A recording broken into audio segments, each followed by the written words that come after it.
daawadayaal ku soo dhawaada idaacadda codka Soomaaliyeed waxay waqtigu inagu kalifay iyadoo Ramadaan ah inaynu soo galno aynu isu kiin saarno laba arrimood oo maanta taagan mid waa suuqan waaheen ee lagu gubay magaalada Hargeysa ee qarniyada soo jiray talabaadna waxa weeye wax ka dambeeya iyo sababta loo gubay iyo inaan suuqin qabto arrinta saddexaad oo ah doorasho ku sheegtay meesha ka socotay Somaliland sababta dib loogu dhigayo وأكتينو جودي بيلاهيد سوقني جودي جارح أيلاهيد وجناعسي جودي دي ولي ما إذا عرق مالك هذا يعني يمالي تاجين يصيدي وحود عاد يوحي دعي عد إن جراح الله يسمى إن أنا عرق حينقوم مقالة قدومي جودي ده والها أيوب ويه إنك هيسقط صديق قرية تبدمسكه الناس خيامة ذاك ودي أو سنحرين هاي لكن أينان حقيقين كرين تبدمسكه Hargeysa waa ogtiin oo meel qolada heegadu ay ku mushaar qaadato oo dadka lagu ciyaarsiyo yacooga sharaa'igi furaa mid kamid ah weeye marka wax lagu haleyn karayo suuq iyo qoftoona inay damiyaan aan ahayn dib waa ogtiin waxa dabkan keenay ee loo diyaarinayaa waxa weeye dhulkan deegaankan ku yaalo suuqani bashiraal ama waaheen sidii looga wareegi lahaa wax magaratadan magaalada joogta ee loo diiday inay biyaha cabto Israa'iil iyo Falastiin ogtihiin ayaanay ka gaarin xaaladdu inay yuhuud biyaha ka xidhaan dadka Falastiiniyiinta Hargeysana waa ogtihiin kuwii xoreeyay ayaa maanta ku biyala aqbalayna inay biyo la'aanta fadhiyaan 3 bilyan oo dollar oo World Bank ku bixiyeen oo waxa la yiraahdo Somaliland Development lagu bixiyay ayaa lagu hor qaybsaday aan hore shilin looga siinin masiibada maanta dhacday barordiiqeedu ma aha in dadka la hodo masaakiinta ah ee ganacsatada ah danyarta ee koryoolaha meesha la fadhiday ee aan waxba haysanin in mashruuc uu ka dul abuurto mar labaad uu kaga macaasho ninkii ku gubay inuu gubniinka gali doona xaaladeeda ee Muuse Biixi leeyahay hadana isaga ka dibinaya eelka kii dhigay uu ergootoy ayay ahayd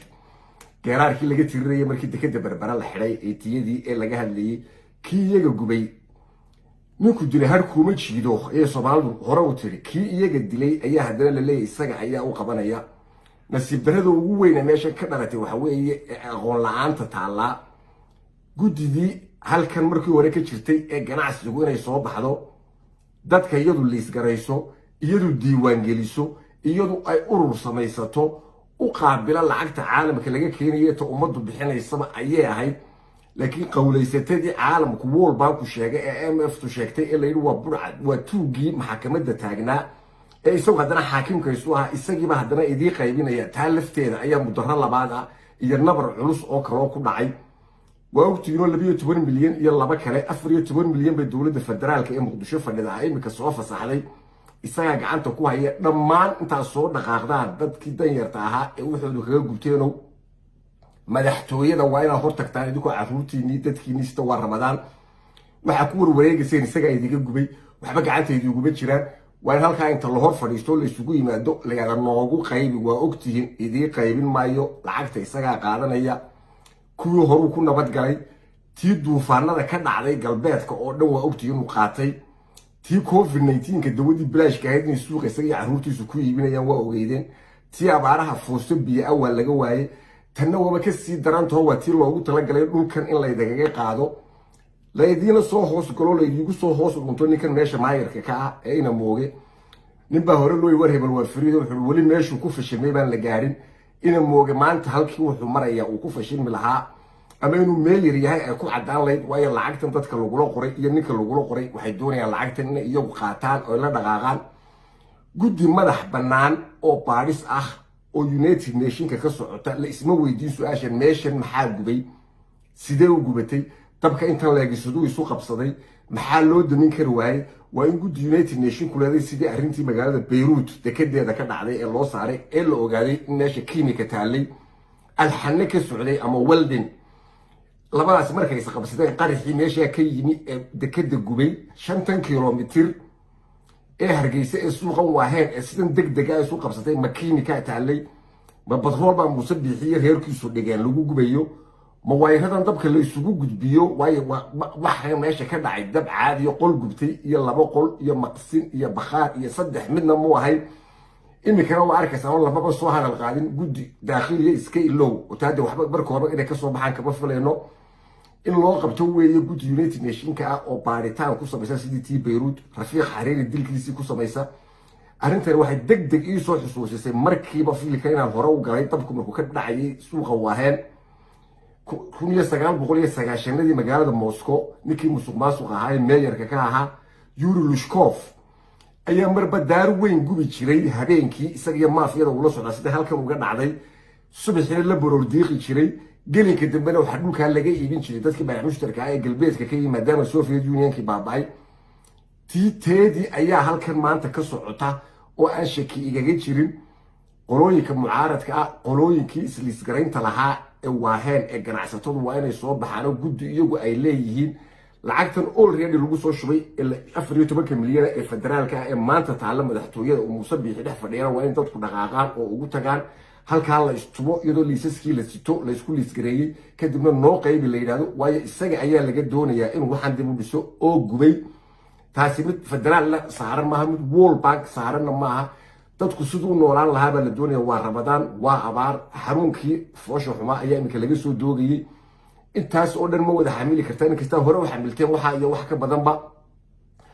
hore loo yiri ninkii mahmahe doqonka wuxuu eedaday baan aqaanaayo reerkoo geediya ayay foolata Muuse aqaanaayo xusay intan la wada dhaqaaqaysa Soomaalidu waxay hore ugu mahmaadeen ninka waxa jooga aan garan waxa soo socdana ma garto waraabo ari mad raaci baa la yiri Muuse lacag idii qaybinaya oo deegaan idii dhisaya waa ogtihiin oo cala cashaas oo tima ka soo baxaan horeynu taa ugu daalay oo sabahay misaga deynayna oo la hadalo oo leeyahay wacyi geliyo markay noqotay maqnaasiya ka dhagala dhulka waxa la doonayaa imika in loo soo hoos galo ninkeena mooge la yiraahdo oo leeyahay dhul baa laga bixinayaa wadooyin baa laga bixinayaa super loogooyinkii oo dhan iyo waxa dhulka ku lahaydeen iyo maalkiini iyo wixii niba way isla gubteen sida ay u gubteen ayaa loogu kala dhaqaaqayaa iyaga qaybsanaya dhulka waa Yuri Lushkov ayaa meesha idii fadhiya deegaanka waa la qaybinaya wadooyin baa laga saaraya dawladdu qayb ay qaadanaysa ku sheegto sida iyagu yaqaanaan waxa oo dhan waxay ku soo ururayaan suuqaas in aan dib u shaqeynin ma weelo iyo caruurta la idigu wareejiyo oo yacko muddo la idin ciyaaro way arintan meeyarka shaqo ku lahaa magaaladii loo doortay ayay ka dhacday waa laga faramoojiyay isagoo malxiis u dhex taagan ayaa laga dhigay tiisa la xalay baa ogeedeen oo aanu ka nixin tii kale ka dhacday baa ogeedeen shiikh iyo eeriyadeeda dhulku gubtay aanu waxba ka sameeynin saddexdaan hore idugu soo xuseen waa weynaa baa ogeedeen guddidii waaheen ganacsiga ayaa la doonayaa inay soo baxdo oo lacagtan sidii ay u gacanta ugu qaban lahayd inta imika uu hayo dadka intay liis garayso war u soo qayb la oran lahaa loo heli lahaa dhammaan dadka Soomaaliyeed ee qurbaha wax ka ururinaya waxaan uga digaynaa inay akoonada la furay ee beenta ah ay wax kaga diraan dadka iyaga dadka waxba aan haysan ee meesha fadhiya ee maatada ah ee aqoonta leh ee rajada leh ee dumarka leh ee caruurta ka biilanayay ayaa loo baahan yahay lacagtaas inay gaadhay in Muuse Biixi iyo tuugta la socota gacanta loo geliyo lama baahna waa in la iska ilaaliyaa allaalo eed la'aan waa la ogeysiiyay arinta wax dambiyaana idiga raacay ninkan waxa gacantiisa gala dib loo arki maayo lacagtan uu doonaya dhulka meesha ka soo baxay ee imika la gubay in la dhacaa la doonaya evidence-kii oo dhan waa la burburiyay la isma weydiinin mar kaliya wardabkani muxuu dhacay halkuu ka bilaabmay siduu socday maxaa loo qaban waayay siduu dhacayna wuu ogiyay 1 milyan baan idinku deeqay ayuu ku dhawaaqay xaguu 1 milyan ka keenay meesha 5 milyan ay ka qaadanayeen subaxii ee cashuurta ah ee xaqdarrada ah ee uu soo jeebka ku shubanayay inuu sidaa yaada jeeska taalifteedu waxay ku tusaysaa qofkan maran ee meesha idii jooga inaanu fahansaneen caalamka waxa ka dhacaya waxa uga naxariis batay oo ka danqaday kuwii federaalkii uu caayay telefoonku la farmaajada daqiiqad dib u la booday way wuxuu ogayay lacag lagu soo diro haddana lacag la soo dirin telefoonka buu qabteen mashruuc lacageed baa meesha ka soo baxay oo la doonayo in lacag lagu sameeyo oo dhiigiina lagu kordhaya mushtari sidii horeba loogu baayac mushtari jiray waxa uu leeyahay arinta ka doonto wixiina isdiiwaan geliya meesha araha loogu tago isagana ya lacagta lagu shubo Soomaalidu waxay tiraahdaa ninka kaba ka turanaysa kabihiisa la eega ninka meesha fadhiya waa ogtii markaan soo gunaanado axzaab la furaya baa la idigu yiri muxallala arintan daba socota oo loo furaya dadka meesha jooga horgalayaasha taqaaneen meeshan hore idigu soo baabiyay 30 sanadood ayaa horboodaya ama inuu surub ha ahaato ama waran cadde ha ahaato ama doctor Gaboose ha ahaato ama cawl ha ahaato iyo wixii la halmaala ee noocaas ayaa la horboodsiinaya meesha way shaqayn laadahay oo waa la arkaa waayo sharcina maaha qaanuunna maaha 30 sanana ma qabato soo dhaaf Muuse inta joogi karaysay meeshan waad joogtay weeye halka maanta ummaddu taagan tahay waa halkaa in lagu kala dhaqaaqo iyo inuu meesha ka soo baxo labadaa mid bay noqonaysaa hase ahaatee macalcuna soo bixi doonaa weeye horu arrimahan ugu soo liibaanay 30 sano ayuu halkan ku faanayay dhiigiina waxbaan dilay anoo wax dili karo duca qaadan maayo doorashadii ko 10 leeydiin dhigay yackooga leeydiga dhex qaata idinku lahaydeen tan iminka ku xigta axsaab baan ku furaya dadka loo muxallil oo ila shaqeeya la soo baxaya 10 sano kale sii joogaya xukun military baan ku yimid wanika ogeydeen ka cararaya harkiisa halkaana ta ka soo socota May ama waa lagu kala tagaya oo kuwa mucaaradka soo baxaya November wax la isla sugayo December toona ma jirto ummadda ayay u sheegayaan waxa la yeelayo oo iska dhaqaaqaya tabar badan ma jirto Ethiopia uu ka xidhayay caalamka Yurub uu ka xidhayay waa arkaysiiro America khasa laga soo noqday oo wax buura ah oo ka soo baxay ma jiro aan dib ugu soo noqdo anoo inta inaga soo koobaya taas waa ka dhareegsantiin taas waxaan ka wada hadli doonaa haddii uu noolahay May marka la yaalo baaris caalamiya waa in dib suuqa waaheen loogu noqdaa qodobka koobaad qodobka labaad sida ugu degdega badan la gudidii ganacsatada waaheen waa inay soo baxaan dadka diiwaanka lisa ka saddexaad dadkii danyarta lacagtoodu way taalaa maanta muqdisho laga soo shubay waa inay madaxtooyada horteeda tagaan oo si uga soo qaadan lahaayeen iyagu ay yeelaan xildhibaanada ku jira labada gole golahan deegaanka iyo golaha baarlamaanka labaduba waa inay isu yimaadaan oo ka wada hadlaan guddi kale oo kor joogta ah oo gaar ka qabata tuugtan meesha loo sameystay in lacagta lagu horgooyo qaar baa arkay macna daraa oo bilaa kalsooniyo ku muqdisho fadhiyi jiray ila shaqeysay jiray lacagta la qaybsiyo oo lacagta degdeg baa loo soo furaya madaxweyne farmaajo la soo weydiinay waxa la idiga yiri waa lax 50 kilomitir ee gubatay evidence-keedii ay baabiinayaan cafaqafyada la galeen guddidii waa in loo saaraa aynu hore ugu celinay faraha lagaga qaadi maayo Muuse sidoo doono meesha inuu ka yeelo ninka meeyarka ah isaga ayaa shaqada leh ina mooge waa inuu shaqadiisii dib ula soo noqdaa yeeli mayno guddi cawsile iyo muusle ah oo isagu samaystay oo lagu lacag urursanayo Muuse iyo maafiyadiisu inta in ka badan meeshan sii wadi karaan ma jirto dhiiqay imika lugaha la gashay waxa haray waxa weeye inay qurusto oo lagu kala dhaqaaqo lacagta si toos ah waa in loogu shubaa guddi gaar ah oo ah guddiga suuqa waa heentay soo baxaan oo dadka diiwaanka iyo wixii haray weeyaan ee qurbaha yaala dadku gacanta ku hayaan taa kalena waa in meesha loo doontaa ilaahu waaga aan u waraaba cunin waa la isugu imanayaa tanna waa halkii lagu kala dhaqaaqayay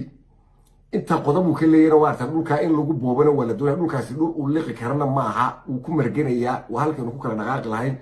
dhulka lamana taaban karo waxna kama qaban karo ummaduna waxeedaha ka doorato ballanteeduna waa bisha soo socotay May hadii Ilaahay ka dhigo marka Ramadaan kariimku ina dhaafto waa lagu kala baxaya waa la soo dhaqaaqaya Muuse wuu iska tagaya waxba booli xoftadan ha eegina ururaha furaya iyo askar baa la wareegaysta hadii askar uu Muuse garanayo ma carareen mar walba meeshu istaago intuu ka cararo meel kale muu tageen idlamu warwareegeen meel la aado lama hayo lacagtii xoogaygi booliga ahaa meel lagu cuno ayaa la raadinaya waxaan leenahay meel lagu cunaa Muuse ma jirto way isku soo ururtay adduunyadii imika gambadh ayay ku wada fadhidaa u diyaar garow lacagta dadkii maxaysatada ahaa ee waxaan lahayd way kugu imanaysaa maatadii waxay imanaysaa madaxtooyada si aad waxoodii ugu qaybin lahayd waxaad kala hadhayso adaa yaqaan intay leegtay intaaynu ka sii badino ilama intaas inaga filan maanta xaaladdu halkay marayso dhammaantiin waa mahadsantiin